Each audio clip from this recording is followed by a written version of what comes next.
Mega korupsi Pertamina and impor minyak, kenapa baru sekarang kebongkar?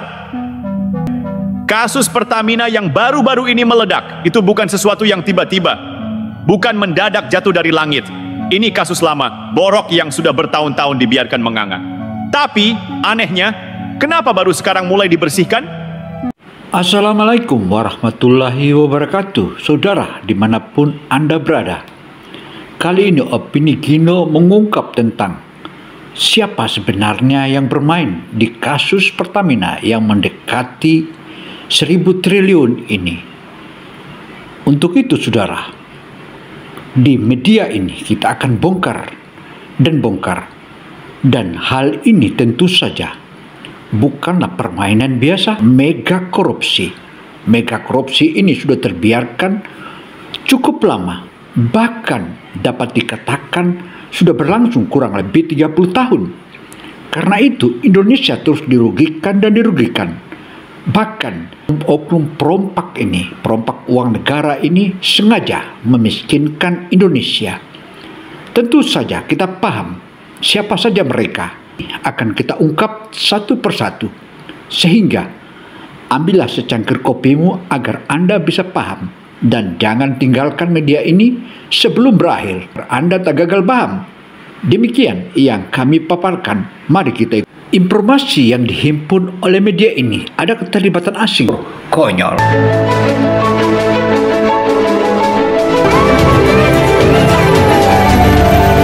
Indonesia kembali membanggakan.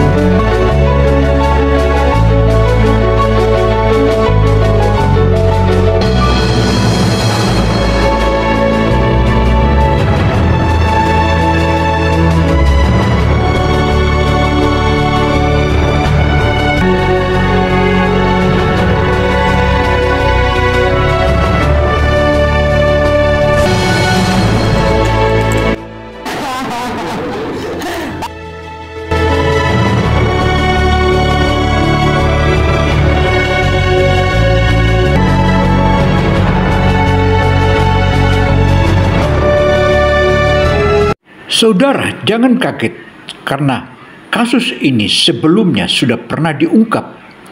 Namun, kala itu tak mampu dia lakukan karena terlalu keras.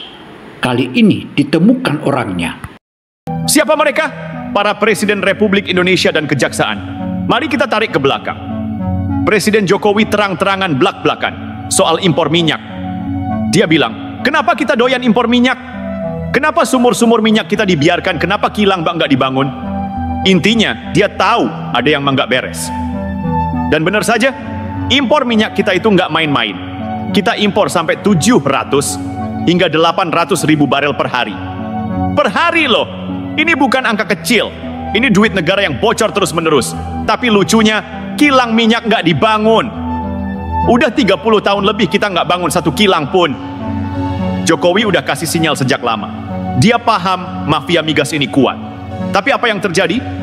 Seperti biasa, ada perlawanan. Ada yang pasang badan. Ada yang main belakang. Jokowi diganggu terus. Saudara, di masa Jokowi sudah berupaya untuk membongkar dan menyelesaikan masalah ini. Tetapi Jokowi diganggu terus. Dan benar kata Jokowi bahwa sudah 30 tahun lebih kita tidak punya kilang minyak. Bahkan kala itu Jokowi berusaha untuk melakukan itu. Celakanya malah ada beberapa kilang minyak dibakar dan dibom. Ini merupakan ulah mereka. Dan kejadian ini bukan baru sekali dan terus berlangsung. Selain itu saudara, jaringan para mafia migas ini bukan hanya masyarakat atau bukan hanya pengusaha hitam yang ada di dalam negeri, melainkan juga terlibat dengan negara-negara asing.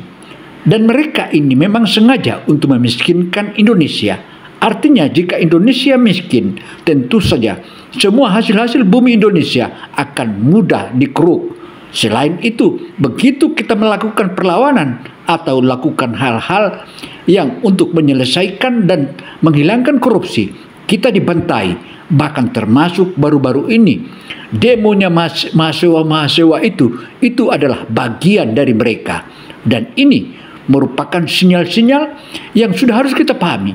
Sehingga di masa Prabowo ini tidak ada lain lagi. Tidak ada lain. Prabowo turun tangan langsung untuk menyelesaikan. Dan ini perintah Prabowo untuk menyelesaikan mafia dan korupsi besar atau mega proyek, mega korupsi di Pertamina ini. Ada kasus Papa minta saham, ada tekanan dari oligarki migas, ada kepentingan yang berusaha mempertahankan sistem bobrok ini. Tapi ini yang menarik, begitu Presiden Prabowo menjabat, apa yang terjadi?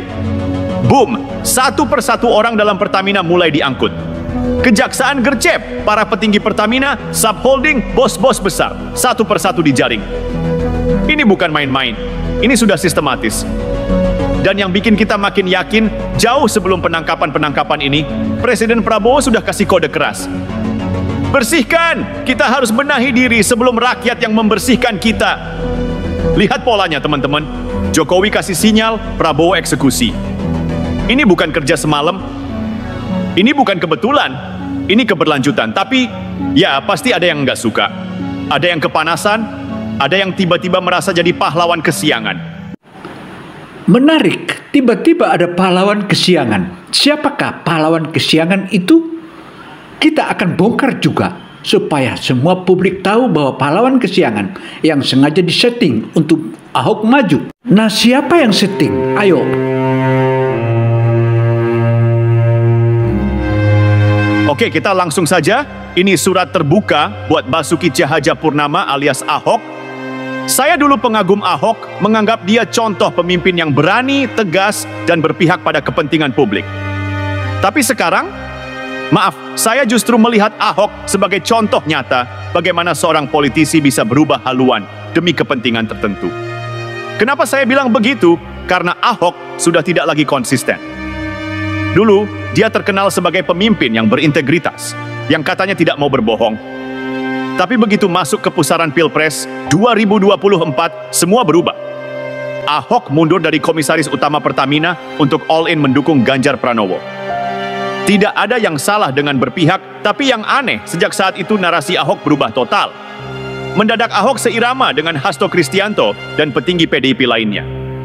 Mulai menyerang Jokowi, menyerang Gibran, menyerang Prabowo.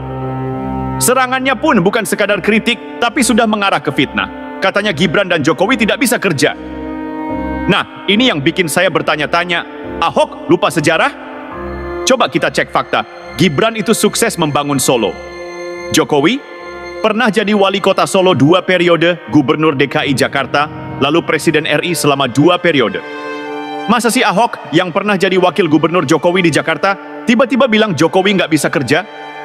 Lihat aja, begitu kasus ini meledak, langsung ada yang ribut, ada yang mulai melempar teori ini itu, ada yang mendadak jadi komentator ulung. Padahal dulu-dulu kemana aja, kok baru sekarang berisik? Faktanya jelas, impor minyak dan tata kelola energi kita sudah lama jadi PR besar. Mafia migas ini udah kelewat lihai, tapi sekarang permainan mereka mulai terbongkar. Jadi teman-teman, kita lihat ke depan. Presiden Prabowo sudah pasang badan. Dia udah kasih sinyal kalau kemandirian energi itu program utama. Artinya, ini bakal jalan terus. Ini bakal dibabat habis. Dan di sini letak ironi terbesar. Ahok menyerang Jokowi dan Gibran habis-habisan, tapi ternyata partainya sendiri tidak menganggap dia penting. Nah, kita masuk ke bagian yang lebih serius. Kasus korupsi Pertamina. Saat Ahok jadi Komisaris Utama Pertamina, terjadi mega korupsi.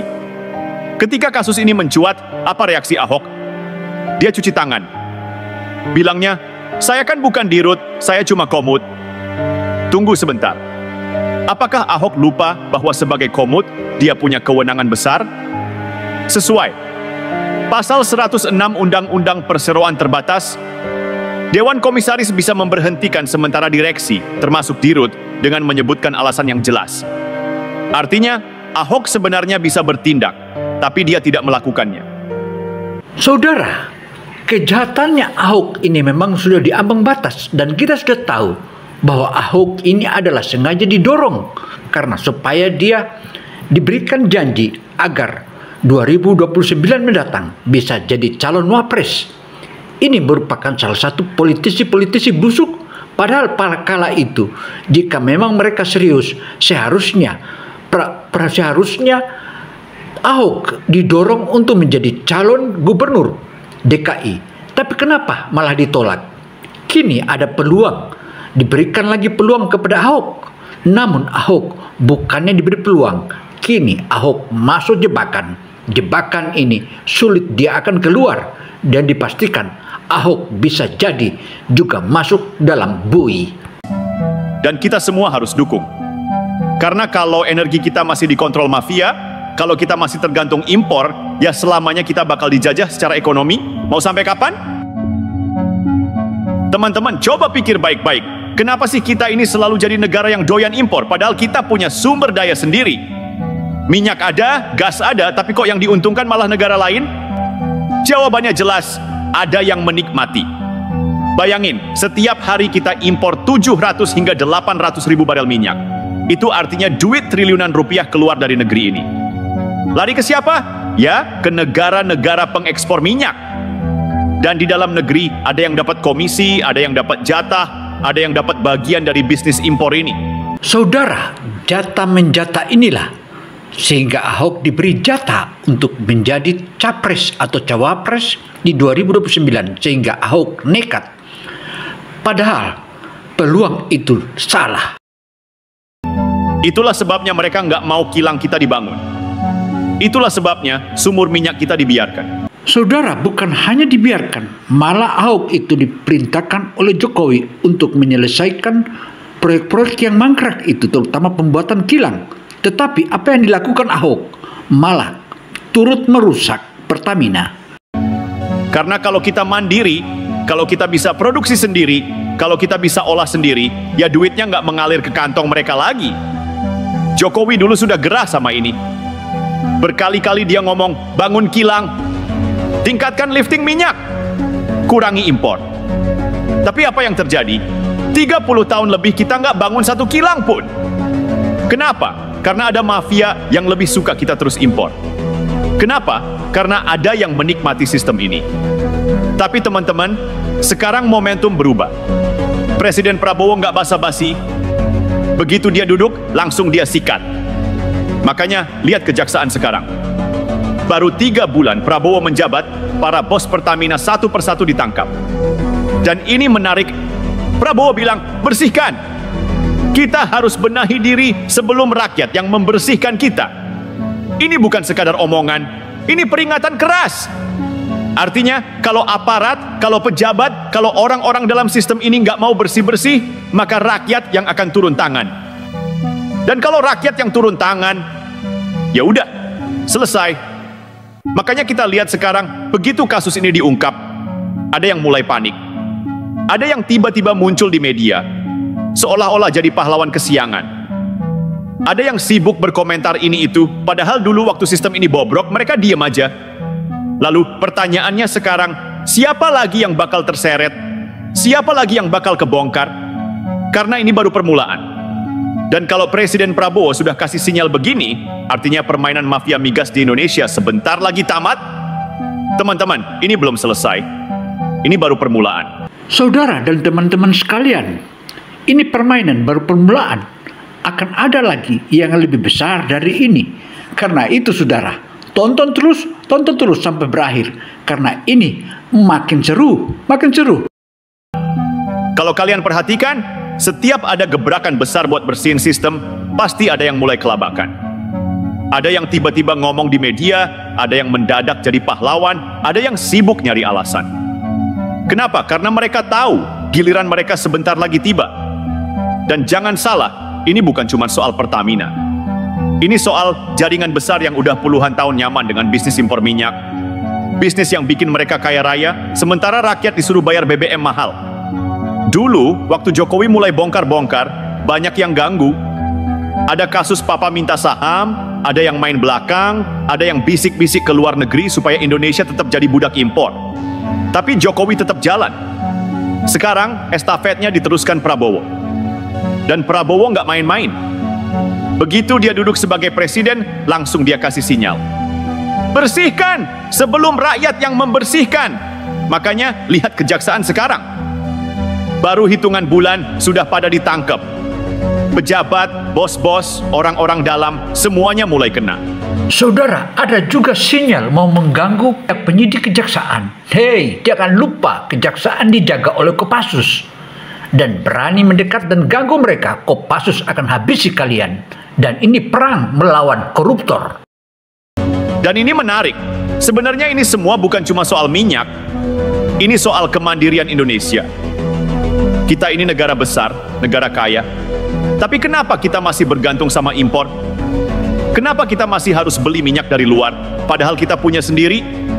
Jawabannya ya karena ada yang nggak mau Indonesia mandiri. Nah, siapakah yang tidak inginkan Indonesia mandiri itu? Mereka adalah orang-orang asing, terutama yang bercokol saat ini dan tinggal di tetangga kita. Ini akan berabe. Ada yang lebih suka kita terus impor. Ada yang senang lihat Indonesia begini-begini aja. Tapi mereka lupa. Zaman udah berubah. Jokowi sudah memulai. Prabowo melanjutkan. Dan sekarang satu persatu pemain lama mulai tumbang. Pertanyaannya sekarang, siapa lagi yang bakal terseret? Siapa lagi yang bakal kebongkar? Dan buat mereka yang masih sembunyi di balik meja, yang masih pura-pura nggak tahu, yang masih main licik di belakang, siap-siap. Siap-siap, bahkan mereka sudah menyebutkan tagar kabur aja dulu. Tagar kabur aja dulu. Indonesia gelap. Inilah mereka inilah penciptanya. Dan mereka inilah menjadi target berikutnya. Karena Indonesia yang baru sudah datang. Dan mereka nggak bakal bisa lari kemana-mana lagi. Nah, ini yang ditunggu-tunggu. Setelah para petinggi Pertamina Sub Holding ditangkap, banyak yang mulai bertanya, ini berhenti di sini atau bakal lanjut ke level yang lebih atas? Jangan salah teman-teman, ini bukan sekadar kasus kecil. Ini bukan sekadar oknum nakal di dalam Pertamina. Ini jaringan besar yang udah mengakar puluhan tahun. Dan kalau kalian perhatikan, setiap kali kasus besar kayak gini dibuka, selalu ada upaya penggembosan. Ada yang pura-pura nggak tahu.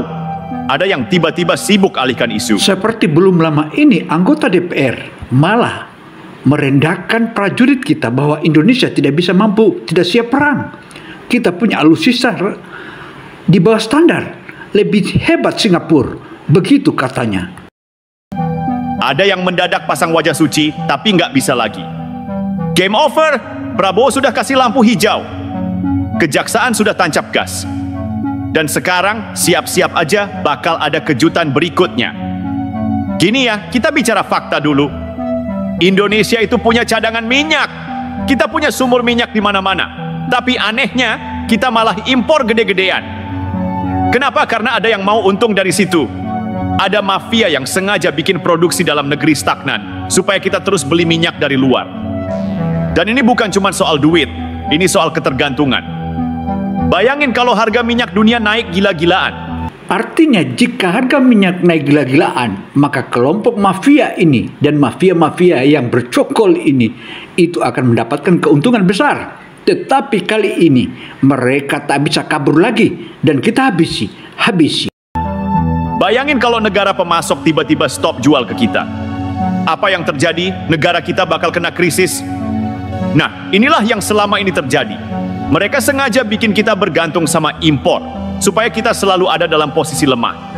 Permainan lainnya, minyak mentah kita yang lahir dari sumur-sumur minyak kita disebut kualitasnya buruk. Bahkan mereka jual ke luar negeri dan menguntungkan kilangnya negara tetangga Singapura dan Malaysia.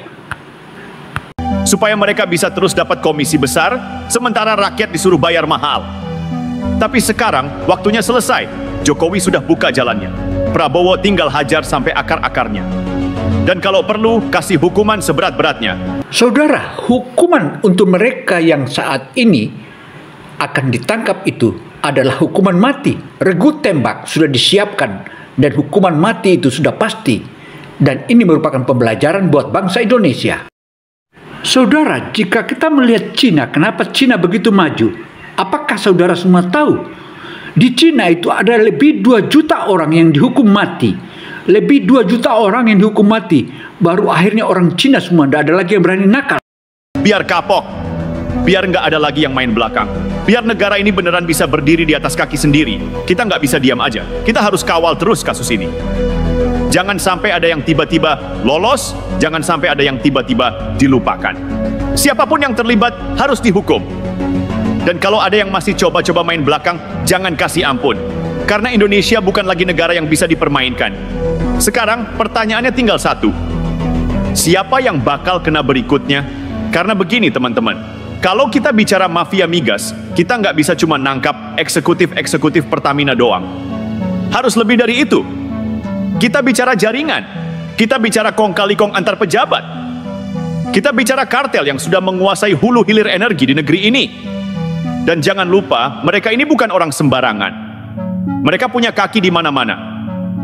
Di birokrasi ada, di parlemen ada. Dan ketangkap basah, gembong Pertamina atau gembong penjahat itu sempat meminjamkan jet pribadi kepada Anies Baswedan. Artinya oknum itu bermain dua kaki, semua presiden dia main. Di media ada, di luar negeri, jangan ditanya. Makanya jangan kaget kalau mulai ada yang panik, gejolak di balik layar.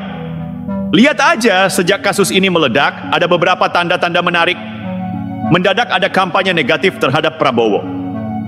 Ini cuma pencitraan, ini ada kepentingan politik, ini cuma pengalihan isu. Gak bisa begitu, bos. Fakta tetap fakta. Ini bukan cuma soal politik, ini soal kedaulatan energi bangsa. Mafia migas mulai pasang strategi bertahan. Mereka tahu kalau mereka nggak bisa lari, maka satu-satunya cara adalah memperlambat proses hukum. Ada yang mendadak sakit, ada yang tiba-tiba jadi korban. Ada yang bilang, ini sudah lama terjadi, kenapa baru sekarang dipermasalahkan? Klasik! Ini trik lama yang sudah dipakai berulang-ulang. Tiba-tiba ada isu baru yang digoreng.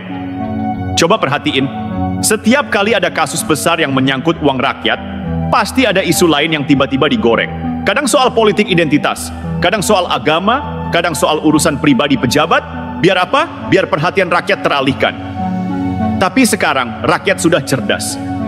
Kita tahu siapa yang beneran kerja, siapa yang cuma cari selamat. Prabowo sudah kasih peringatan keras, bersihkan diri sebelum rakyat yang membersihkan. Siap-siap digulung. Dan ini bukan gertakan kosong. Dari pidato pertama Prabowo setelah dilantik, dia sudah menegaskan bahwa kemandirian energi itu harga mati. Kita nggak bisa lagi bergantung pada impor. Kita nggak bisa lagi membiarkan mafia mengendalikan harga minyak. Kita nggak bisa lagi jadi kuli negara lain dalam urusan energi. Sekarang, langkah berikutnya tinggal satu. Buka semua yang masih tertutup. Bongkar siapa saja yang terlibat.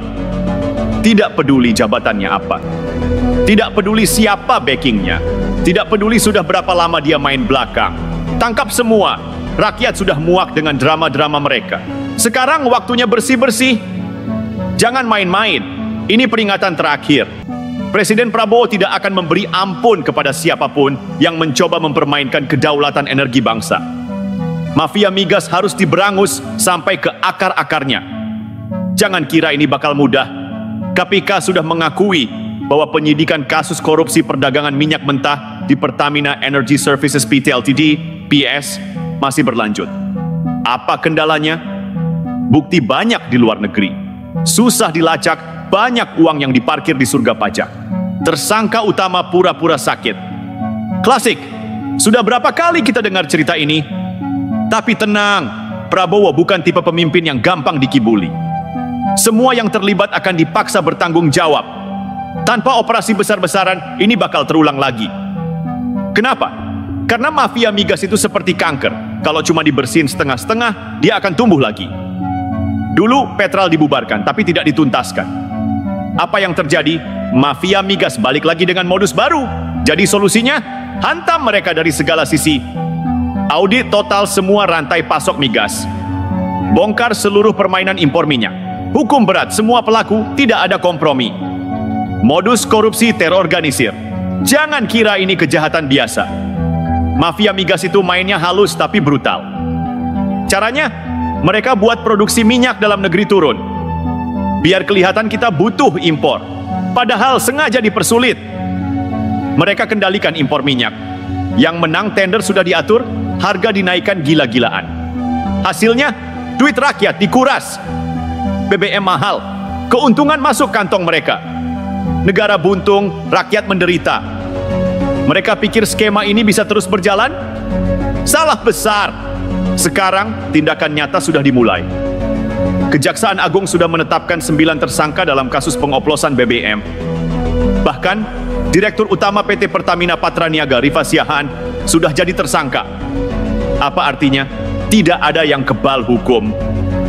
Mau pejabat, mau bos besar, kalau ikut main kotor, siap-siap masuk penjara. DPR juga mulai panas. Banyak anggota Komisi 6 yang ingin segera membentuk panja untuk mengawal kasus ini. Kenapa ini penting? Biar kasusnya nggak mandek di tengah jalan. Biar mafia migas tidak bisa main lobi-lobi politik. Biar rakyat tahu siapa yang benar-benar bekerja dan siapa yang cuma bicara. DPR jangan cuma ngomong, segera realisasikan. Sekarang kita punya pilihan. Kita bersihkan sektor migas dan jadi bangsa yang mandiri. Atau kita biarkan mafia migas terus menghisap darah rakyat. Prabowo sudah memilih. Indonesia tidak boleh lagi jadi bangsa kuli dalam urusan energi. Kita harus berdaulat dalam produksi minyak dan gas.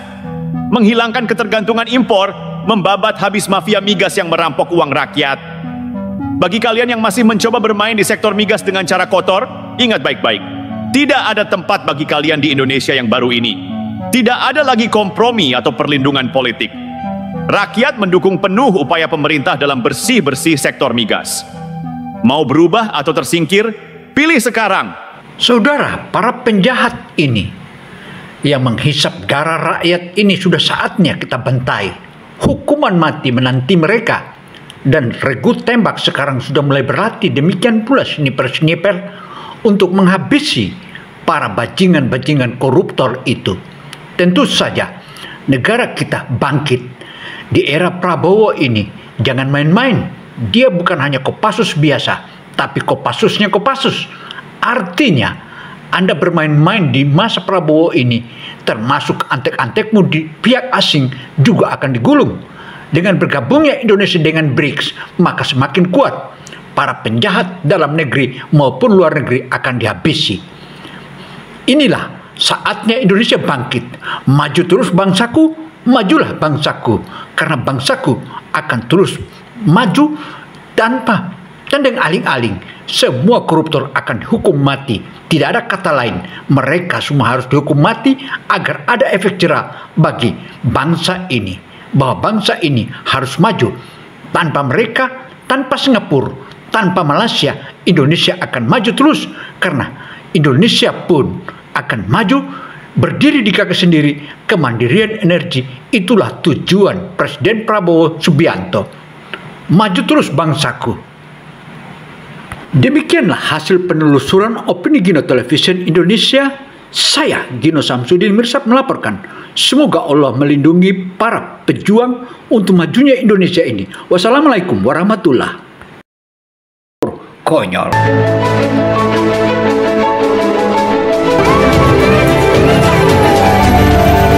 Indonesia kembali membanggakan. Di tengah perkembangan dasar industri pertahanan dunia,